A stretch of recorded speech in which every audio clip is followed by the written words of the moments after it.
Welcome to మెగానన్ TV off the record. Telangana రాష్ట్ర రాజకీయాల్లోనే కాకుండా దేశవ్యాప్తంగా సంచలనం సృష్టించిన కాళేశ్వరం ప్రాజెక్టుపై విచారణ కీలక దశకు చేరుకుంది. మేడిగడ్డ బ్యారేజీ కుంగుబాటు వెనుక అసలు దోషులెవరు, ప్రజాధనం ఎలా వృధా అయింది, ఈ అంశాలపై నియమించిన జస్టిస్ పిసి ఘోష్ కమిషన్ చెల్లుబాటును సవాల్ చేస్తూ దాఖలైన పిటిషన్లపై హైకోర్టులో వాడివేడి వాదనలు జరిగాయి. అసలు కమిషన్ ఏర్పాటు వెనుక ఎలాంటి దురుద్దేశాలు లేవు, ఇది కేవలం ప్రజా ప్రయోజనాల కోసమే అని ప్రభుత్వం గట్టిగా వాదిస్తుంది.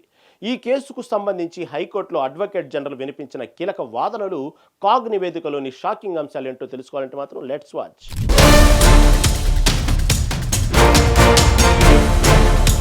కాళేశ్వరం ప్రాజెక్టులోని మేడిగడ్డ బ్యారేజీ పిల్లర్లు కుంగిపోవడం రాష్ట్ర వ్యాప్తంగా సంచలనం సృష్టించింది.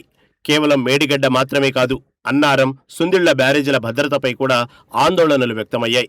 ఈ నేపథ్యంలోనే రిటైర్డ్ జస్టిస్ పిసి ఘోష్ నేతృత్వంలోని విచారణ కమిషన్ను ప్రభుత్వం నియమించింది. అయితే ఈ కమిషన్ నియామకాన్ని సవాలు చేస్తూ దాఖలైన పిటిషన్లపై హైకోర్టులో సుదీర్ఘ చర్చ నడిచింది.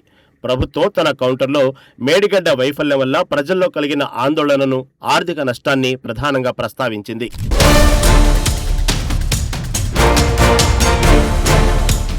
ప్రభుత్వం తన అఫిడవిట్లో మరో కీలక అంశాన్ని ప్రస్తావించింది.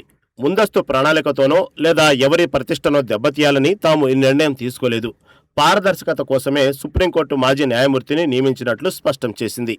గత ప్రభుత్వం తీసుకున్న నిర్ణయాల్లోని లోపాలను బయటపెట్టడం అనేది కేవలం ప్రజాస్వామ్యబద్ధమైన విచారణే తప్ప కక్షపూరిత చర్య కాదని వాదించింది. విచారణకు సహకరించాల్సింది పోయి కమిషన్ చెల్లుబాటును ప్రశ్నించడం సమంజసం కాదని ప్రభుత్వం తన కౌంటర్లో తెలిపింది. ప్రభుత్వ వాదనలు విన్న హైకోర్టు కమిషన్ కార్యకలాపాలను పూర్తిగా అడ్డుకోలేదు. అయితే సహజ న్యాయ సూత్రాల ప్రకారం విచారణ జరగాలని సూచించింది. జస్టిస్ ఘోష్ కమిషన్ ఇప్పటికే పలువురు అధికారులను, మాజీ మంత్రులను విచారించింది. కీలకమైన ఫైళ్లను, డిజైన్ పత్రాలను స్వాధీనం చేసుకుని విశ్లేషిస్తోంది. ప్రభుత్వం సమర్పించిన కౌంటర్ తర్వాత ఈ కమిషన్ నివేదిక ఆధారంగా తదుపరి చర్యలు వేగవంతమయ్యే అవకాశం ఉంది.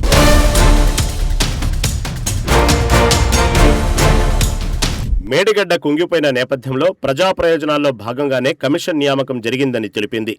కమిషన్ ఆఫ్ ఎంక్వైరీస్ చట్టంలోని సెక్షన్ 3 ప్రకారం కమిషన్ వేసే అధికారం ప్రభుత్వానికి ఉందని, ఈ అధికారం కింద జీవో నెంబర్ 6ను జారీ చేసినట్లు పేర్కొంది. ఉమ్మడి ఆంధ్రప్రదేశ్లో ఏలేరు కమిషన్ ఏర్పాటును సుప్రీంకోర్టు కూడా సమర్థించిందన్నారు. కమిషన్ ఏర్పాటు విధి విధానాల ప్రకారం నోటీసులు జారీ చేసి విచారణ చేపట్టిందన్నారు. అందువల్ల ప్రజా ప్రయోజనాలకు సంబంధించిన విషయాల్లో కమిషన్ ఏర్పాటు చేసే అధికారం ప్రభుత్వానికి ఉందని సుదర్శన్ రెడ్డి స్పష్టం చేశారు.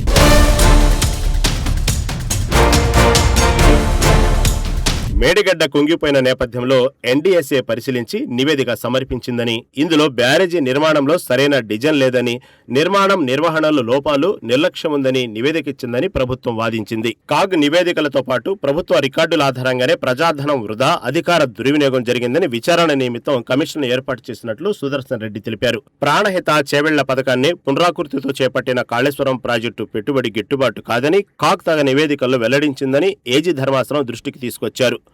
అంతేకాక కాళేశ్వరం ప్రాజెక్టు నిర్మాణం కోసం ఏర్పాటు చేసిన కార్పొరేషన్కు నిధులు ఎక్కడి నుంచి వస్తున్నాయో చెప్పలేదని, ప్రభుత్వమే బడ్జెట్ నుంచి కేటాయించాల్సి వస్తుందని, దీనివల్ల వడ్డీ భారం అధికంగా ప్రభుత్వంపై పడుతుందని వెల్లడించిందన్నారు.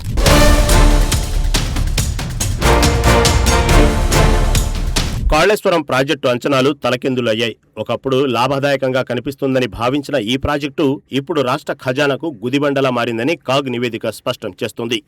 ఏజీ సుదర్శన్ రెడ్డి కోర్టుకు సమర్పించిన వివరాల ప్రకారం ఈ ప్రాజెక్టు వ్యయం ఊహించని రీతిలో పెరిగింది. సెంట్రల్ వాటర్ కమిషన్కు మొదట సమర్పించిన అంచనా వ్యయం 81,911.01 కోట్లు. కానీ ప్రాజెక్టు పూర్తయ్యేసరికి ఇది 1,47,427 కోట్లకు చేరింది. ఈ వ్యయ గణాంకాలను పరిశీలిస్తే విస్తుపోయే విషయాలు వెలుగులోకి వస్తున్నాయి. సాగునీరు అందించే క్రమంలో ఒక్కో ఎకరాకు ప్రభుత్వం పెట్టిన పెట్టుబడి 8.12 లక్షలు. ఇంత భారీ స్థాయిలో పెట్టుబడి పెట్టినా దానికి తగ్గట్టుగా వ్యవసాయం ద్వారా వచ్చే ఆదాయం రాకపోవడం గమనార్హం. అంటే పెట్టిన పెట్టుబడికి వస్తున్న రాబడికి పొంతన లేకుండా పోయిందని ఏజీ కోర్టు దృష్టికి తీసుకెళ్లారు. ఇది దీర్ఘకాలంలో రాష్ట్ర ఆర్థిక మూలాలను దెబ్బతీసే ప్రమాదం ఉందని కాగ్ హెచ్చరించింది.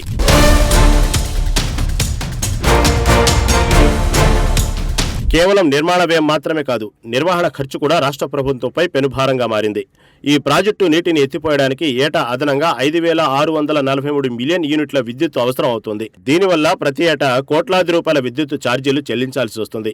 ఈ అదనపు విద్యుత్ వినియోగం రాష్ట్ర ఆర్థిక పరిస్థితిని మరింత క్లిష్టతరం చేస్తుందని అడ్వకేట్ జనరల్ వాదించారు. సరైన ప్రణాళిక లేకుండా ఆర్థిక సాధ్యాసాధ్యాలను విస్మరించి ప్రాజెక్టు పనులు చేపట్టడం వల్లే ఈ పరిస్థితి తలెత్తిందని కాగ్ నివేదికలో తెలిపారు. నేడు అడ్వకేట్ జనరల్ సుదర్శన్ రెడ్డి తన వాదనలు వినిపిస్తూ ఈ అంశాలన్నింటినీ కోర్టుకు నివేదించారు.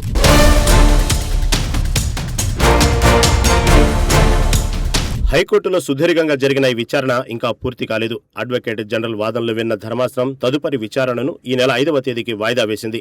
అటు రాజకీయంగా, ఇటు న్యాయపరంగా తెలంగాణలో ఈ కేసు పెను సంచలనంగా మారింది.